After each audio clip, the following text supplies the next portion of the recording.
ना जाने कहाँ कहाँ से बटोर कर लाना, क्या शब्द कह देना, अहंकार में जी लेना, कितना आड़ा टेढ़ा कर लेना। आखिरी में मरेगा तो कपड़े से ढक दिया जाएगा। स्त्री मरे लाल कपड़े से ढक देते हैं और पुरुष मरे तो बोलो बोलो जम के सफेद से ढक देते। ढकते जरूर है। हॉस्पिटल में मरा तो हॉस्पिटल से ढककर भेजेंगे कि तब पाप करा है शरीर ने, इसको ढक दो रे, कपड़े से ढक दो।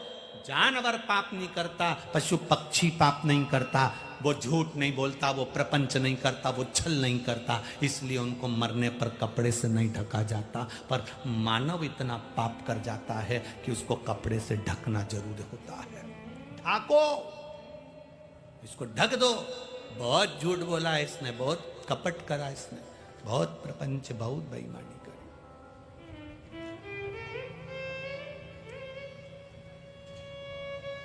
राम राम जपना और पराया माल, मुख में राम और बगल में छुरी, ये श्रेष्ठता है। ढक दो इसको।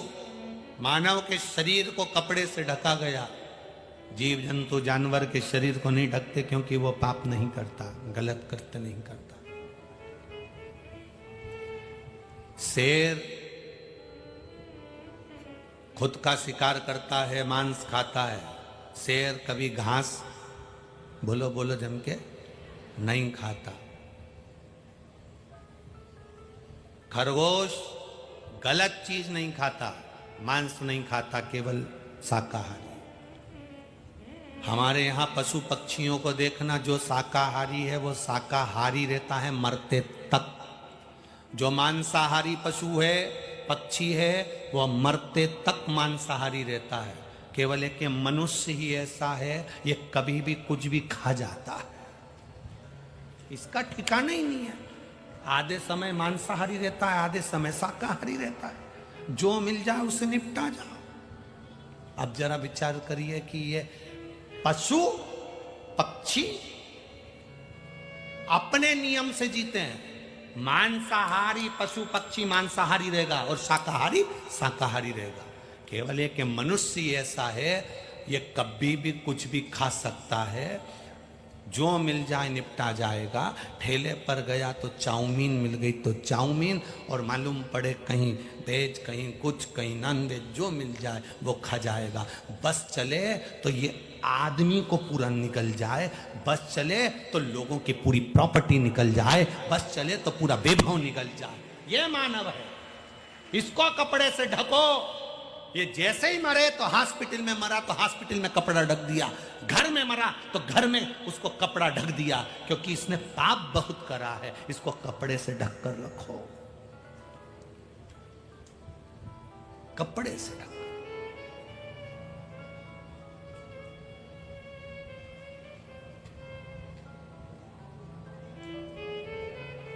कितना पापी है मानव, कितना, जरा विचार करिएगा। बहुत सावधानी की जिंदगी जीना रही मेरी जीजियों।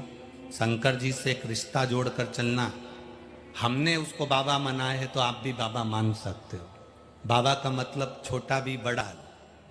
हम जब व्यासपीठ पर यहाँ आते हैं तो उसको कहकर आते हैं, चलना कथा वाचना है, उसको कहकर चलते हैं। यहां से जाते हैं आप तो भी उससे कहकर चलते, चल चले। आपसे भी निवेदन है, आप जब अपने घर से, तुम्हें लग रहा है व्यापार नहीं चल रहा, दुकान नहीं चल रही, तकलीफ आ गई, बच्चों का विवाह नहीं हो रहा, बच्चों की शादी नहीं हो रही, संतान नहीं हो रही, आपको लग रहा है तकलीफ है बहुत ज्यादा है। क्यों तकलीफ है? क्योंकि वो तकलीफ को तुमने अपना बना कर रखा। मेरे बच्चे की शादी नहीं हो रही, क्यों नहीं हो रही? क्योंकि तुम्हारे मुख से जब भी निकलता है एक ही शब्द निकलता है, मेरे बच्चे की शादी नहीं हो रही, मेरे बेटे की शादी नहीं हो रही, मेरी बेटी का संबंध नहीं हो रहा, इसका संबंध नहीं जम रहा। तुम्हारे मुख से यह निकलना चाहिए, बाबा अब ये मेरा नहीं है, अब ये तुम्हारा। कभी मत कहो कि मेरे बेटे की शादी नहीं हो रही। उससे जाकर कह दो, तेरे बेटे की शादी कब करेगा? अब कर देगा वो, क्योंकि तुमने अपना ट्रेडमार्क हटा लिया। कि मेरे बेटे की शादी नहीं हो रही, तुमने अपना ट्रेडमार्क हटा लिया और तुमने कह दिया बाबा तेरी बेटी की शादी नहीं हो रही है, बाबा तेरे बेटे की शादी नहीं हो रही है। बहुत लोग हंसेंगे, तेरी बेटी है, मंदिर आती है, जल चढ़ाती है, तुझ पर बहुत भरोसा करती है, तेरी बेटी की शादी नहीं होगी तो तू सोच जरा, विचार कर। कितना सुंदर संवाद है। भगवान गणेश जी महाराज का हाथी का मुंह लगा है, सदानंद कार्तिकेय बहुत सुंदर हैं।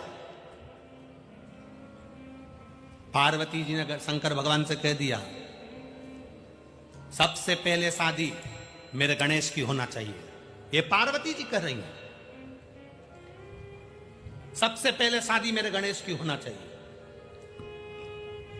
शिव जी ने कहा तो ढूंढ लो, तुम्हारे गणेश की शादी करना है तो ढूंढो। पार्वती जी ने कह दिया था सबसे पहले शादी मेरे गणेश की होना चाहिए। अब जब तुम्हारा गणेश है तो ढूंढो। पार्वती जी ने 33 कोटि देवी देवताओं की मीटिंग करी, बुलाया और बुलाकर कहा मेरे गणेश के लिए लड़की देखो। सारे देवताओं ने लड़की देखी, पर कौन पिता होगा कि मनुष्य के शरीर पर हाथी का मुंह लगा हो, ऐसे को अपनी लड़की दे देगा? आप में से कोई हो सकता है ऐसा जिसको हाथी का मुंह लगा हो? जरा सा किसी की आंख में तकलीफ होती है तो लड़की नहीं देते, किसी के हाथ में तकलीफ हो तो लड़की नहीं देते, किसी के कान में तकलीफ हो तो लड़की नहीं देते, किसी की नाक टेढ़ी हो जाए तो लड़की नहीं देते। जरा सा विचार करिए तो कौन हाथी के मुंह वाले को अपनी लड़की दे देगा? 33 कोटि देवी देवता ढूंढ ढूंढ के थक गए, लड़की नहीं मिली। पार्वती जी की आंख में जल भरा और माता पार्वती जी ने आज शंकर भगवान पुत्र का तुमने सिर काटा था, जिसको तुमने हाथी का सिर लगाया था उसकी सारी जवाबदारी तुम्हारी है। तुम्हारा बेटा है, तुमने सिर काटा था, तुमने हाथी का लगाया था, तो जवाबदारी तुम्हारी है। उसकी शादी तुम्हें करना है, तुम्हें संभालना है, तुम्हें करना है। बस इतना कहा और महादेव ने नारद जी को बुलाया और नारद जी को बुलाकर कहा जाओ, प्रजापति विश्वरूप जी की 2 कन्या है, ये मैं जो भी चीज देता हूं वो छप्पर फाड़ कर देता हूं, जरा सा नहीं देता। आपने कथाओं में देखा होगा, लोग संतान मांगते हैं तो भगवान संतान भी एक नहीं देता, 2 दे देता। जा भगवान कृष्ण ने एक एक रानी के साथ बैठकर भगवान शंकर की आराधना करी। एक रानी को 1 संतान दे देना थी, पर भोलेनाथ जी ने 11 संतान दी। 1,77,186 भगवान कृष्ण के बच्चे हुए। इतनी औलाद दे दी भगवान शंकर ने। शिव जी ने कहा जाओ प्रजापति विश्वरूप जी की कन्या से बात करो, जाकर कहो। देवऋषि नारद ने जाकर कहा विवाह पक्का हो गया। क्यों? पार्वती मैया अभी तक कह रही थी मेरे बेटे की शादी नहीं हो रही। पार्वती जी ने कह दिया तुमने जन्म दिया है, आप भी मंदिर में जाकर कह दो तेरे बल पर जी रही है, तेरी औलाद है, तेरा बेटा है, तेरी बेटी है, तेरी दुकान है, तेरी बहू है, और उसकी झोली खाली है। 10 साल 12 साल 8 साल संतान नहीं हुई उसको। मंदिर आती है, जल चढ़ाती है, तुझ पर जल चढ़ा रही है, तेरी बहू है, तेरी बेटी है, और झोली खाली हो जाए। अभी तक तुम अपनी बहू मानते थे, अभी तक तुम अपनी दुकान मानते थे, अभी तक तुम अपनी फैक्ट्री मानते थे, अपनी फैक्ट्री अपनी दुकान, अब उसकी कर दो। उसकी फैक्ट्री किसकी? मेरे बाबा की। दुकान किसकी? बोलते जाओ, बाबा की। बहू किसकी? बाबा। बेटा किसका? बोलो बोलो जम के बोलो, बाबा का। बेटी किसकी? बाबा की। तो अब दुकान भी कौन चलाएगा? बाबा। फैक्ट्री कौन चलाएगा? बाबा। लड़का कौन ढूंढेगा?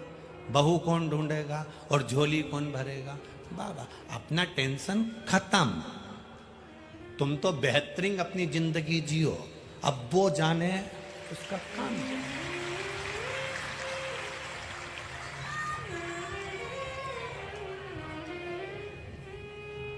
मां को ज्यादा चिंता होती है कि दादी को ज्यादा चिंता होती है? बेटे को ज्यादा चिंता होती है कि दादा को ज्यादा चिंता होती है घर में? बोलो, जम के बोलो। मां को। लड़की की जो दादी है उसको भी बहुत चिंता होगी, लड़की की जो नानी है उसको भी बहुत चिंता होगी। घर का जो बुजुर्ग होता है उसको चिंता ज्यादा होती है। मेरा बाबा आपके घर का बुजुर्ग है, उसको चिंता होना चाहिए। दादी फोन लगा के बोलेगी हमारी छोरी के लिए देखो ना, मैं जिंदा हूं ना तब तक पोती को ब्याह कर दूं, हमारी नातन का ब्याह कर दूं ना, मैं देखो ना मेरी छोरी की छोरी है ना, उसका शादी करना है, मेरे छोरा का छोरी है ना उसकी शादी करना है। जितनी तो मां को चिंता नहीं, जितनी बाप को चिंता नहीं, उतनी दादा दादी को चिंता, उतनी नाना नानी को चिंता। दादा दादी जहां भी जाते हैं लड़की के लिए लड़का देखते हैं, लड़के के लिए लड़की देखते हैं। शादी में इसलिए जाते नहीं तो वो जाए नहीं शादी में, डोकरा डोकरी कभी नहीं जाते। वो जाते इसलिए कि लड़के के लिए लड़की देखेंगे, लड़की के लिए लड़का देखेंगे। नाना नानी शादी में क्यों जाते? इतनी अवस्था में बूढ़ाते में इसलिए जाते हैं, मेरी लड़की के लिए लड़का देख लूंगी, उस बेटी की बेटी के लिए और बेटी के बेटे के लिए बच्चा। वो देखने के लिए जा रहे हैं। आप छोड़ो ना उस पर। बाबा मैं तेरी पतंग हवा विच उड़ती जावांगी, बाबा डोर हथों छड़ी कटी जावांगी। मैं तेरी पतंग हूं, तेरे हाथ में हूं, सब तुझे संभालना, सब कुछ तुझे देखना। अब मेरा कुछ भी नहीं। आज की कथा स्वामी समर्थ शिव महापुराण की कथा से सीख कर जाना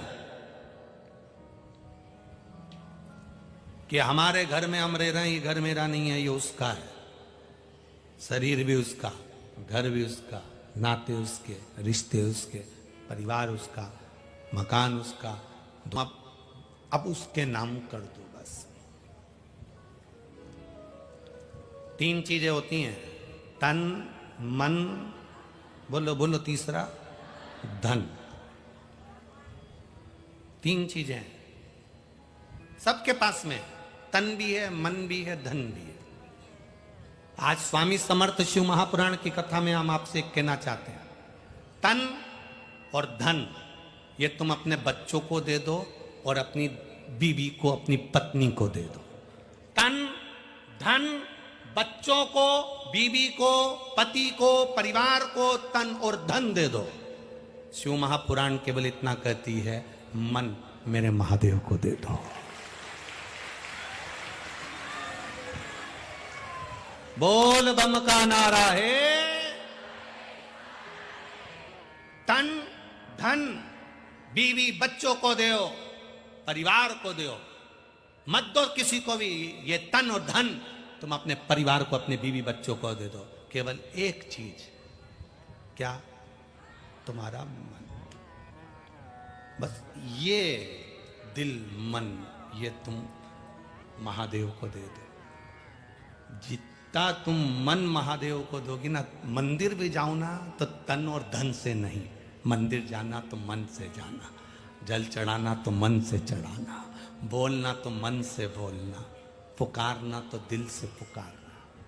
बस तुमने तन और धन परिवार को दे दिया, बीवी बच्चों को दे दिया, और मन अगर महादेव को दे दिया, बस अकेला मन मेरे महादेव को दिया, उतने में तुम्हारा काम हो जाएगा। क्योंकि राम कथा भी तो कहती है, निर्मल मन सो मोहि पावा। केवल मन ही तो चाहिए।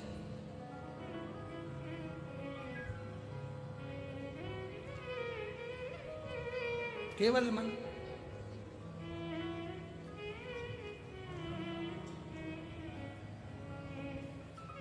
महाराज वो कहते ना, देहाची तिजोरी भक्ति चाच ठेला, उघड़दार देवा उघड़दार। ये देह की तिजोरी में भक्ति को संभाल कर रखिएगा। क्या दिया आपने भगवान? कोई घर के लोग आपसे पूछें कि आप कथा में गई थी, कथा में जाकर तुमने क्या दिया, तो कह देना मैंने कुछ दान करा कि नहीं करा। पर आज स्वामी समर्थ शिव महापुराण की कथा के विराम पर, समापन पर मैंने एक चीज दान दे दी, और वो अपना दिल, अपना मन महादेव को दे दिया। बस आज की दक्षिणा में मैंने मन दिया है बाबा को। आज से नहीं कहूंगी कि ये घर मेरा है, ये दुकान मेरी है, ये परिवार मेरा है। आज से कहूंगी कि ये घर महादेव का, परिवार महादेव का, और मेरा पूरा जीवन महादेव का। आज से नहीं कहूंगी तन धन सब तुम्हारा, पर मन महादेव। जिसका है उसको दे दो। क्या लाए थे? तुम लोग आए थे जब ऊपर से, या सियोर वाला महाराज आया था ऊपर से, तो कोई जमीन जायदाद लेकर आए थे, सोना चांदी हीरा पन्ना। अपने को तो मालूम भी नहीं था कि अच्छे घर में पैदा हो जाएंगे। अपने को तो ये भी नहीं मालूम था कि अपना पूरा डिपार्टमेंट अच्छा मिलेगा। एक आध भी डिपार्टमेंट निपटा के भेज देता तो हालत खराब हो जाती। कितना चतुर, कान भी दो दिए, नेत्र भी दो दिए, नासिका के छिद्र दो, जिह्वा एक। उसको मालूम है एक ही गजब कर जाएगी, पूरे मोहल्ले में आग लगा जाएगी, इसलिए दो भी नहीं दिए, एक। कितनी कृपा करी उसने। अच्छे घर में जन्म दिया, अच्छे गांव में जन्म दिया, अच्छे परिवार में जन्म दिया, पूरा शरीर दिया, सोचने समझने की बुद्धि दी, सब कुछ दिया, सब कुछ। अब इस अच्छे शरीर को पाने के बाद तुम अच्छा काम कर लो तो बात दूसरी है, नहीं तो मालूम पड़े शरीर को लोग बिगाड़ लेते हैं, मालूम पड़े चोरी में लग गए, गलत काम में लग गए, व्यसन में लग गए, मदिरापान, जुआ, वेश्यावृत्ति, ये सब चीजों में लग गए, जीवन बेकार कर लिया। हीरे जैसा जो शरीर मिला था, हीरे जैसा जो शरीर प्राप्त हुआ था, हीरे जैसा जो जीवन प्राप्त हुआ था, उसको गवा दिया हमने, गवा दिया।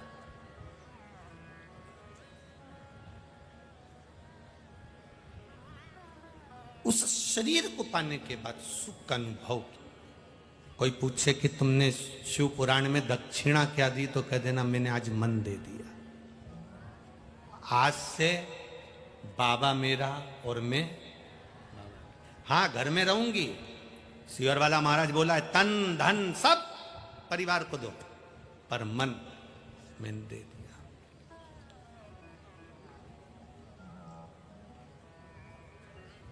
मीराबाई ने क्या दिया था? क्या था मीराबाई के पास? संत तुकाराम जी के पास क्या था?